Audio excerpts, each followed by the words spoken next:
Hi అండి. ఈరోజైతే ఒక సింపుల్ దోస రెసిపీని చేసి చూపించబోతున్నా. మార్నింగ్ టైంలో చాలా క్విక్‌గా ప్రిపేర్ చేసేసుకోవచ్చు. ఇందులోకి పెరుగు అవసరం లేదు. అలాగే పిండిని పులియబెట్టుకోవాల్సిన అవసరము లేదు. 10 నిమిషాల్లో ఈ దోసనైతే మనం ప్రిపేర్ చేసేసుకోవచ్చు. పిండిని కలపడం, దోస వేయడం. అంతేనండి. చాలా ఈజీ. రుచి చాలా బాగుంటుంది. ఇది చాలా సింపుల్‌గా తయారు చేసేసుకోవచ్చు. ఒక్కసారైతే చూసి ట్రై చేయండి. ఇప్పుడు ఒక మిక్సీ గిన్నెని తీసుకుందాం. అందులోకి 2 కప్పుల బొంబాయి రవ్వని వేసుకుందాం.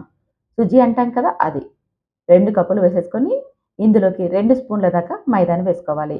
ఇది గ్రాముల్లో చెప్పాలంటే మనకి పావు కిలో సుజి రవ్వకి 2 స్పూన్లు వేసుకున్నామంటే సరిపోతుందండి. తరువాత ఇదంతా మెత్తని పౌడర్ లాగా గ్రైండ్ చేసేసుకొని ఒక బౌల్‌లోకి తీసేసుకోవాలి.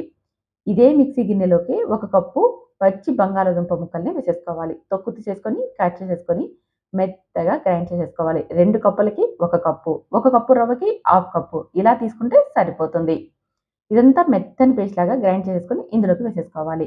గ్రైండ్ చేసుకునేటప్పుడు వాటర్ వేయకండి. వాటర్ వేసామంటే ముక్కలనేది మిక్సీ జార్‌లో గ్రైండ్ సరిగా అవ్వవు.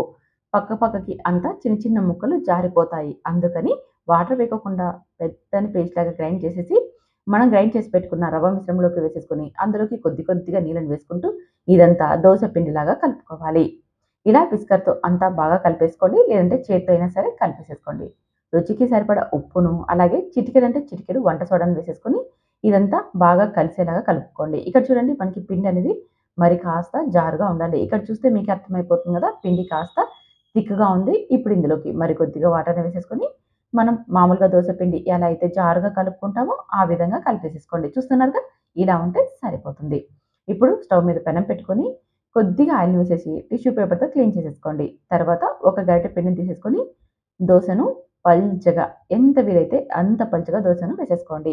వేసుకునేటప్పుడు మంటని లో ఫ్లేమ్‌లో పెట్టండి. వేసిన తర్వాత ఇప్పుడు మంటని మీడియం ఫ్లేమ్‌లోకి, హై ఫ్లేమ్‌లోకి టర్న్ చేసేసుకుంటూ ఇది బాగా ఫ్రై చేసేసుకోవాలి. దోస అనేది కాస్త రంగు మారిన తర్వాత ఆయిల్‌ని అప్లై చేసేసుకొని చూడండి ఈ విధంగా పూర్తిగా రంగు మారిన తర్వాత ఇప్పుడు మరో సైడ్‌కి టర్న్ చేసేసుకోవాలి. కావాలంటే మనం మరో సైడ్‌కి టర్న్ చేసేసుకోవచ్చు. లేదంటే ఇలాగే దోసను తీసేసుకోవచ్చు. ఇక్కడ మనకి దోస అనేది చాలా సాఫ్ట్‌గా ఉంటుంది. చూడ్డానికి మంచి రంగుతో ఉంటుంది. కానీ మెత్తగా ఉంటుంది. తింటూ ఉంటే ఇంకా 4 తినేయొచ్చు. ఇందులోకి ఆలు వేసాం కాబట్టి ఆ రుచే వేరండి. చూసారుగా ఎంత సాఫ్ట్‌గా ఉందో. మంచి రంగుతో చాలా సాఫ్ట్ టెక్స్చర్‌తో ఉంటుంది ఈ దోస. పిల్లలైనా, పెద్దలైనా ఈ దోసకు ఫ్యాన్స్ అయిపోతారు. అంత టేస్టీగా ఉంటుందండి. ఇలాగే మిగిలినవన్నీ కూడా వేసేసుకోవడమే. ఇందులోకి మనం ఆయిల్‌ని కూడా తక్కువగా వేసేసుకోవచ్చు. వాటర్‌ని చల్లేసి ఈ దోసను వేసేసుకోవచ్చు. కావాలంటే పైన ఆయిల్‌ని అప్లై చేసేసుకోవచ్చు. లేదనుకోండి మనం ఆయిల్ వేయకోకుండా కూడా ఈ దోసలనైతే మనం తయారు చేసేసుకోవచ్చు. చాలా ఈజీగా వస్తాయి పెనం నుంచి తీసేసుకోవడానికి. చూస్తున్నారుగా ఎంత ఈజీగా తయారు చేసేసుకోవచ్చో. పిండి కూడా కొద్దిసేపు కూడా మనం నానబెట్టలేదు. వెంటనే దోస పిండిని కలిపేసేసి దోసలు వేసేసుకున్నాం. చూసారా?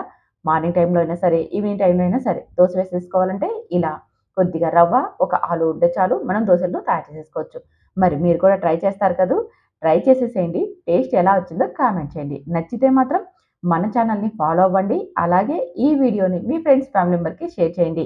ఇలాంటి సింపుల్ వంటకాల కోసమైతే సుహాసినీస్ కిచెన్‌ని సబ్స్క్రైబ్ చేసుకొని ఫాలో అవ్వండి. Thank you for watching.